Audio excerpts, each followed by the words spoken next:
Merci beaucoup. Je ne sais pas si le titre de cette performance vous dit quelque chose. Ça s'appelle Quadrivium. Et ça une fantaisie, on peut dire, en musique sur un thème de l'éducation de l'Antiquité. J'ai un micro, c'est officiel. Et ce thème de l'Antiquité a été reprise pendant... le système entier a été repris pendant tout le Moyen-Âge, la Renaissance, jusque vraiment fin du 19e siècle où les choses commençaient à changer. Ce qui m'intéresse beaucoup en tant que peintre, c'est l'histoire des cultures. C'est une des choses que j'aime beaucoup. Et j'ai eu la chance récemment à pouvoir rencontrer les mathématiciens pour pouvoir m'intéresser à le rôle que les mathématiques ont joué dans l'art et vice-versa. Et en fait, c'est des choses peut-être pas très très connues, mais qui méritent d'être étudiées. En fait, qu'à certaines époques, on était beaucoup plus reprochés et que ça serait bien peut-être qu'on réfléchit à ça. L'inspiration pour mon tableau vient d'un très beau livre de Moyen-Âge, du XIIe siècle, où en fait toute la philosophie et toutes les filles de la philosophie étaient représentées par les femmes, ce que je trouve une très bonne idée. Et donc l'astronomie, la musique et l'arithmétique et la géométrie appartiennent tous à ce parcours qui s'appelait l'apprentissage au pouvoir de nombre. Les trois autres s'appelaient le trivium, qui était l'apprentissage de grammaire logique et rhétorique, qui était le pouvoir de mots. Alors, je trouvais ça intéressant que cet ensemble, en fait, quand on commence à rentrer dedans, de voir les systèmes qui ont été créés, en fait, sont encore là. C'est pas moi qui va pouvoir donner un cours en physique quantique, mais j'ai sur bonne autorité qu'il y a des choses encore en relation avec les systèmes de Platon qui ont un rapport.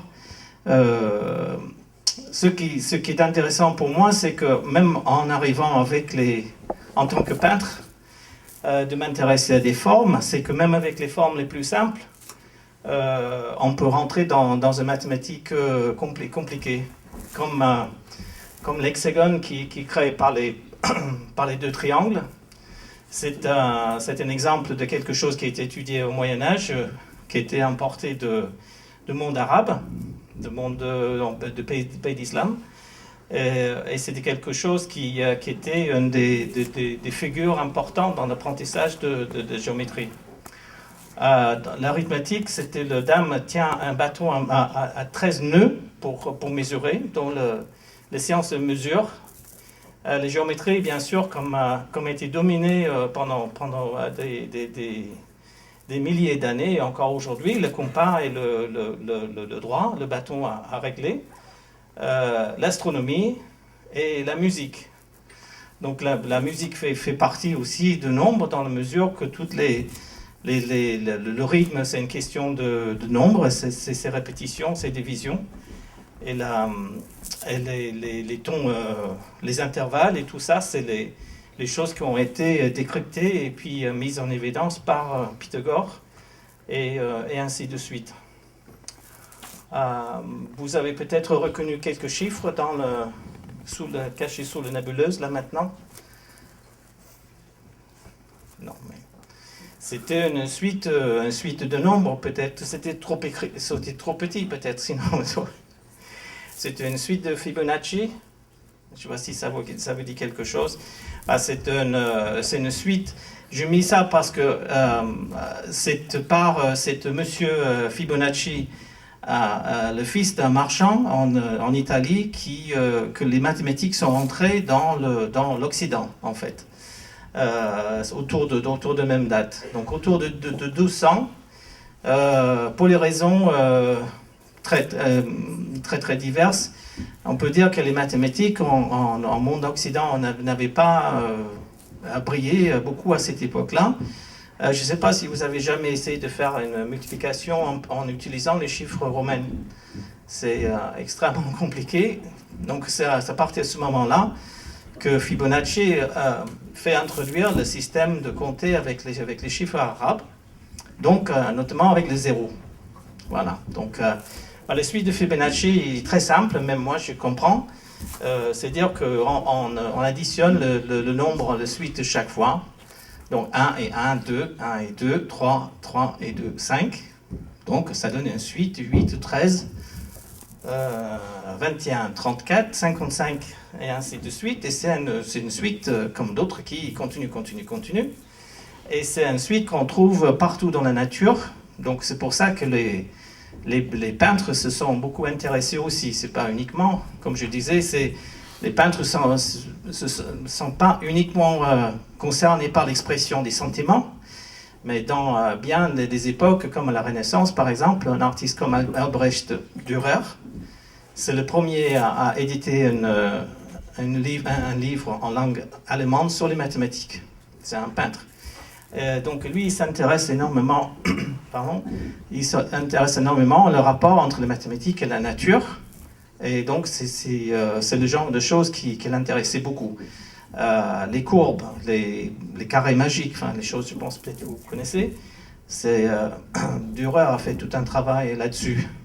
Donc encore une fois, je pense que c'est intéressant de montrer que les artistes et le liste n'est pas, je veux dire, c'est pas tous les artistes qui s'intéressent aux mathématiques, mais il y a une liste qui est considérable, allant jusqu'à quelqu'un comme Cornelius Escher de notre époque, du XXe siècle, et puis les artistes qui s'intéressent à la forme, la géométrie, mais aussi le fait que comment les mathématiciens travaillent, comment on peut inventer, comment on peut partir sur les chiffres, et en fait créer les formes et les solides comme est aussi notre domaine en tant que peintre. Donc est-ce qu'il y aurait quelques questions? Même une?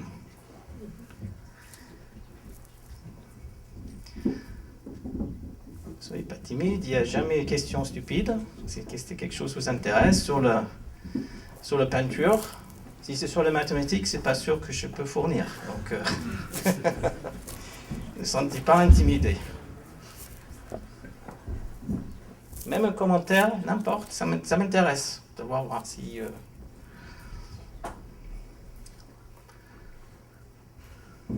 Bon, entre-temps, vous êtes en train de réfléchir. Je présente Paul Fenton, mon musicien, qui est toujours avec moi pour ces performances, qui s'intéresse beaucoup, je sais qu'il n'aime pas les microphones, donc je parle pour lui, qui s'intéresse beaucoup à la musique de film.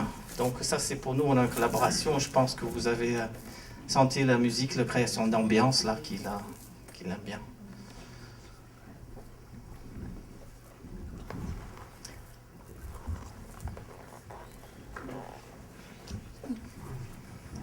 Bon, mais s'il n'y a pas de questions, je vous remercie de nouveau et je vous dis à bientôt. Merci pour votre attention.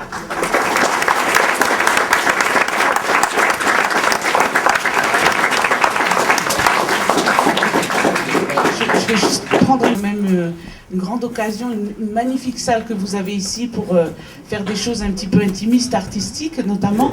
Et puis d'autre part, eh bien, je voudrais vous dire que quand même cette toile, elle vous est offerte. En fait, au lycée, vous la retrouverez, Madame le proviseur se chargera sans doute de la mettre quelque part où vous pourrez la revoir. Et parfois, vous savez, quand on revoit les choses, on repense aux choses qu'on a dites, aux choses qu'on a vues, et on arrive à comprendre, et on prend un certain recul, et c'est toujours plus intéressant. Voilà, en attendant, bonne fin d'après-midi. Madame le proviseur, si vous voulez dire quelque chose. Voilà, et merci de votre attention. Et merci à Stéphane.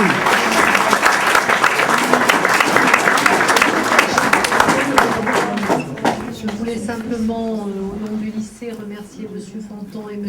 Alcorn Et j'aurais voulu également remercier l'IREM, que j'ai oublié de remercier en début de séance, et M. Vignatier, sans lesquels cette activité n'aurait pas été possible. Je vous remercie. Petit détail, j'ai trois pages Facebook. Si vous avez envie d'y aller, je réponds à vos questions. Peut-être une question à venir entre-temps. Merci.